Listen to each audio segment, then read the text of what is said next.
January 11th, 2016. Right now, at this moment, I feel as if my dreams are impossible to accomplish. I have no job but equals zero income. I am technically homeless, but staying with friends. The Golden Globes were last night, and I am brought to tears, defeated that I am not there. Lady Gaga has inspired me yet again, and I thank her. August 30th, 2015. I was watching the VMAs, and it was so inspiring. Miley's outfits, drag queens, Kanye's speech, Taylor Swift, The Weeknd, Justin Bieber, Nicki Minaj. I need to make it a point to get my ass there. Be willing to be stupid. I sing and dance at work no matter what anyone says. I sing loud, I dance fast, even if someone makes a face. I'm doing it. My coworkers usually laugh with me, which I absolutely love. I love being able to shine, to be myself. I will be singing and dancing for millions and millions of people one day, so I gotta start now. Stay in your magic.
Beyonce. Beyonce inspires me because she works so hard, and I would like to work that hard. I will be able to perform for 15 minutes straight. I'm inspired by my roommates, by my peers, by my friends. I'll see a look that they did, and I'll be like, wow, I wonder if I could, put a twist on it, my twist on it. I've been very interested in painting my body different colors. So I was thinking pink next because, I don't know, maybe it'll look cool. And I want to do pink hair too, to make it even more extreme. I usually like to surprise people with my performances, keep them on their toes. Move people, I like to make people feel things, get emotional. It was a sad day and the theme was America. And so I did Strange Fruit by Billie Holiday. And I mashed it up together with a speech by MLK and Barack Obama and a couple other people that have said some really powerful things. And I had a bunch of my friends hold up signs that said coloreds only, whites only, God hates you,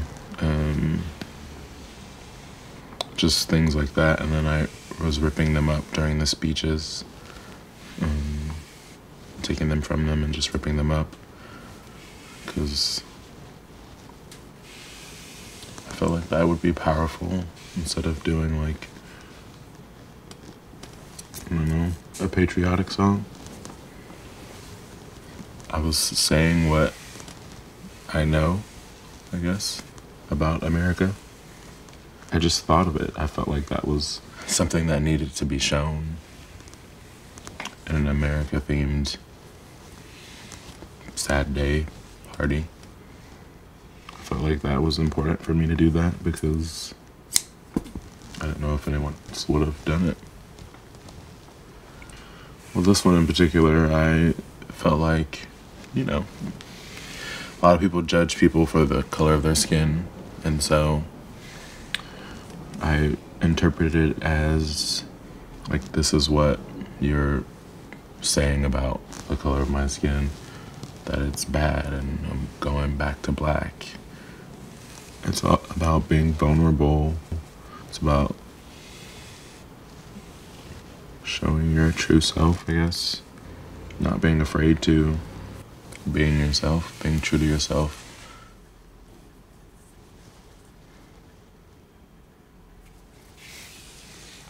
So I had the job, I had money, I had things, I had friends, but I just wanted, honestly, I was like, I'm not gonna be a star if I stay in Alaska. And so I was like, I gotta go. And so I left. And I was like, I'll start in Portland, and then from Portland I'll go to LA or New York.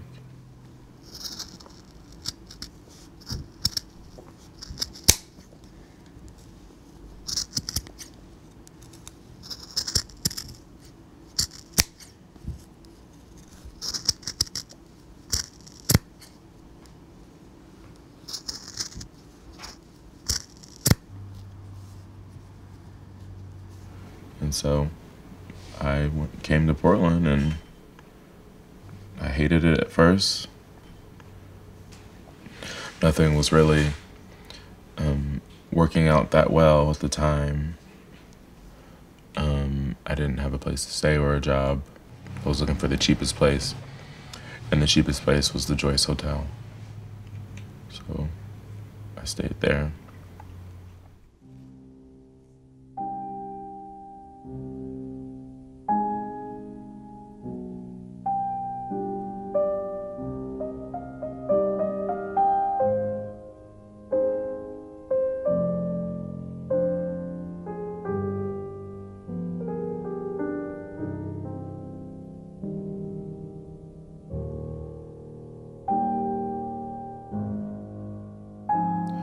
My first night at the Joyce was frightening. As I lay on my suspicious bed, afraid of getting a rash, afraid of bed bugs, sweating from the hot temperatures, jumping from every noise made, gripping my knife, waiting for someone to break into my room. Remembering the taxi driver's tone when he asked me if I've ever stayed here. I hear sirens blaring by, which seems to be every 5 minutes.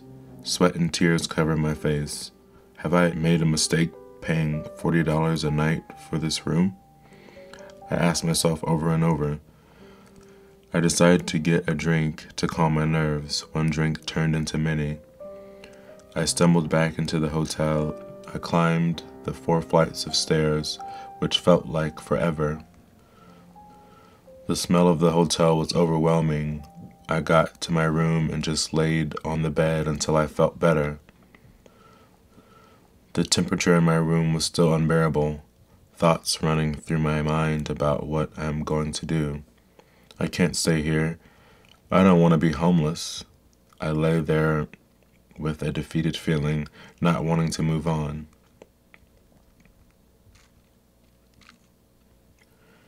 I have a knife.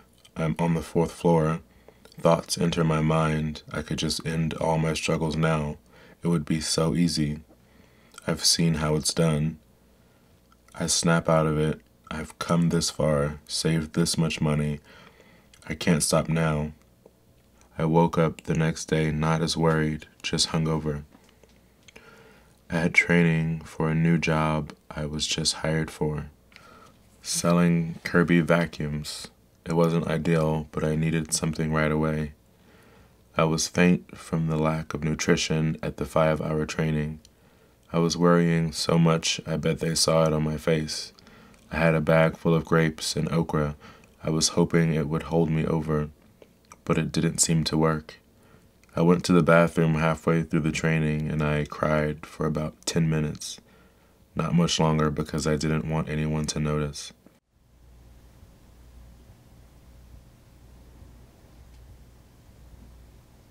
I walked out, went down the street. It was sunny, tears running down my face again.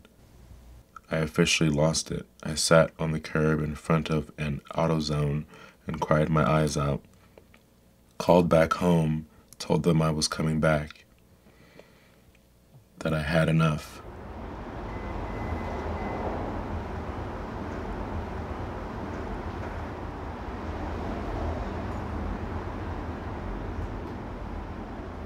I felt like all was lost. I didn't want to stay here. I was scared of everything, from the carpet to the bed to the bathroom to the noises of other people's doors opening. I did multiple times feel like my life was threatened. Decided to go back to Alaska. I was like, this isn't the town for me, I guess. And so I went back, and then I was casted in a play in Alaska, To Kill a Mockingbird, and they flew me up there for 2 months. I knew it was like the language was bad, said the N-word a lot. In rehearsals, they're saying it to me because my character was Tom Robinson, the one falsely accused of rape. And so as a black man, being called the N-word over and over again isn't something you want to hear. And so I put myself in that situation, as in someone yelling at me, someone accusing me of something I didn't do, someone, disliking me because the color of my skin isn't a great feeling. And so I took that and made that, a part of me. And I might have thought of some situations where it had happened to me, actually. Yeah, it was a very liberating experience, very moving. I was like, this is what I want to do always and forever. And so I started going out, and I started dressing up and putting on lipstick and putting in contacts, or wearing my hair weird, or putting on a mask. And people noticed, and people were like, who are you? Who are you? I was like, I know a bunch of drag queens now. Why don't I just do that? So I did it, and it was fun. And so I kept doing it, and now I'm doing it. And I feel like my drag aesthetic has evolved into more of like performance art. I feel as if my characters are making me one with everyone else. One being under this one roof. So I don't think about the color of my skin, or I don't think about that. I think about that I'm here to celebrate all of what we just accomplished tonight in this one night. And that's what I think about. I don't, that stuff, the race, the class, the whatever, just leaves my mind, and I'm all about the now, the like what we're doing right now, the performances, the DJs, the costumes, the wigs, the makeup. Yeah. The America one I did because I felt like at the time it was needed, and so I did it because of all the shootings and all of that. And so I felt like that was needed just to throw in there, and that's what America is right now, is killing Black bodies.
February 16th, 2016.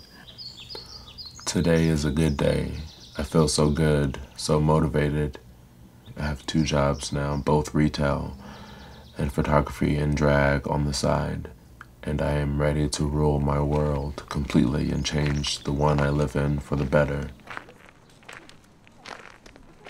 5-year plan. Career.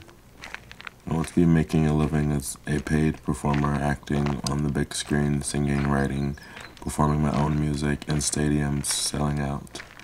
Written and published a book or book series, written and producing my own show.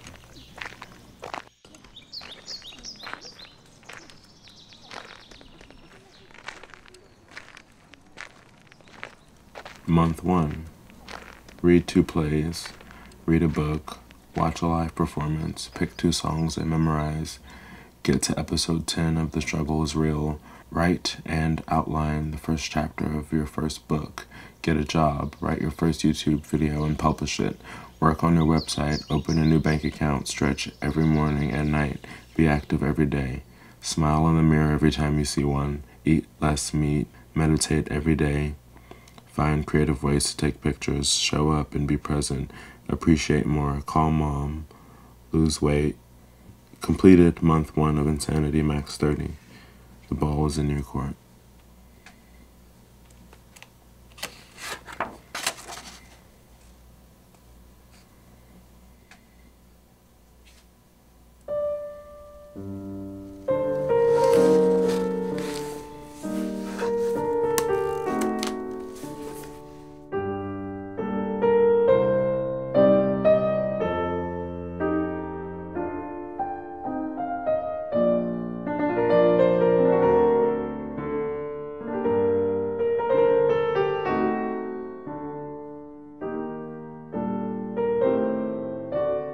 I really like movies. Like obsessed with them. I watched a lot of Disney movies. Like The Lion King, Simba losing his dad, finding a different family, I guess his own family, and do all he could to please his father.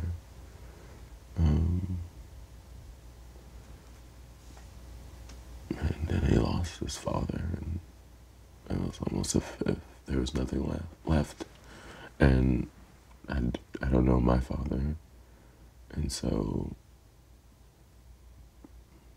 someone who created you doesn't want to be in your life is kind of tough. Like, it's hard.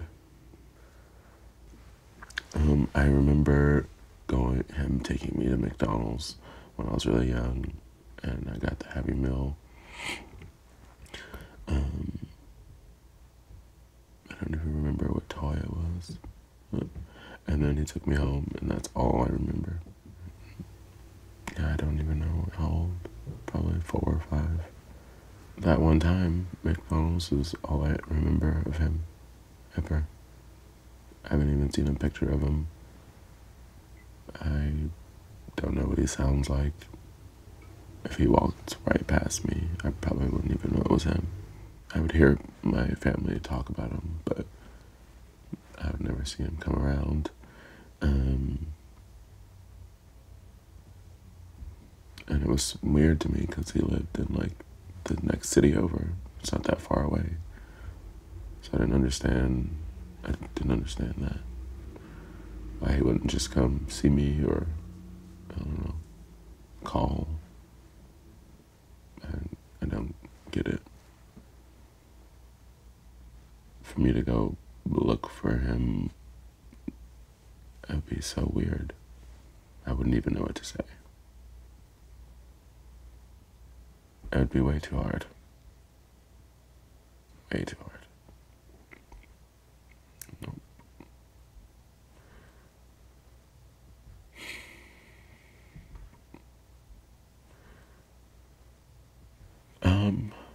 I'm hurt, not really angry. Hurt that, he hasn't reached out. He hasn't. It's been so long. I'm 25 years old and I don't even know what my father looks like. And he created me. That's crazy to me. And so I'm hurt and I don't want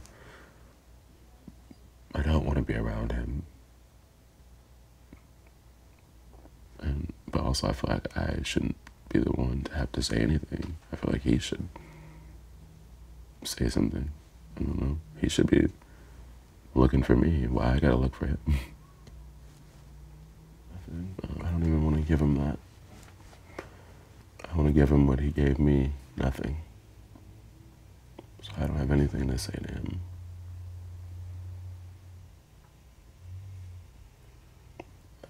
And that's it.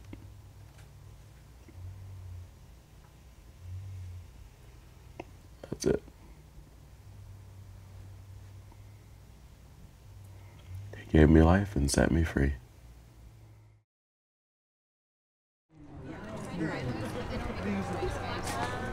What's your size? Alright, actually hang on a second.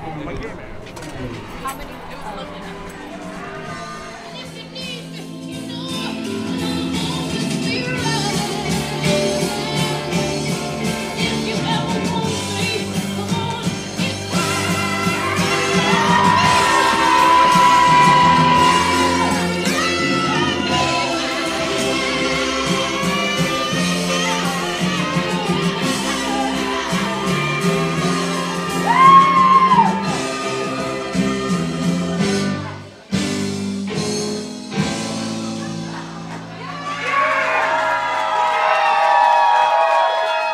Give it up for Janice Joplin, played by Lisa Linda.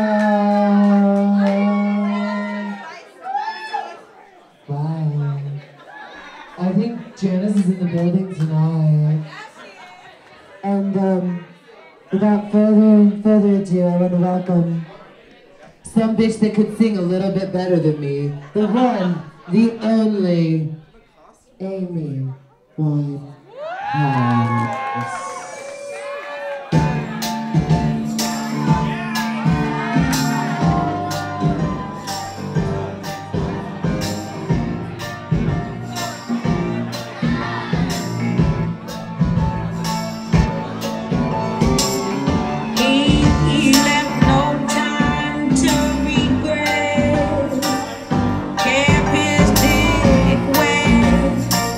Same old same man.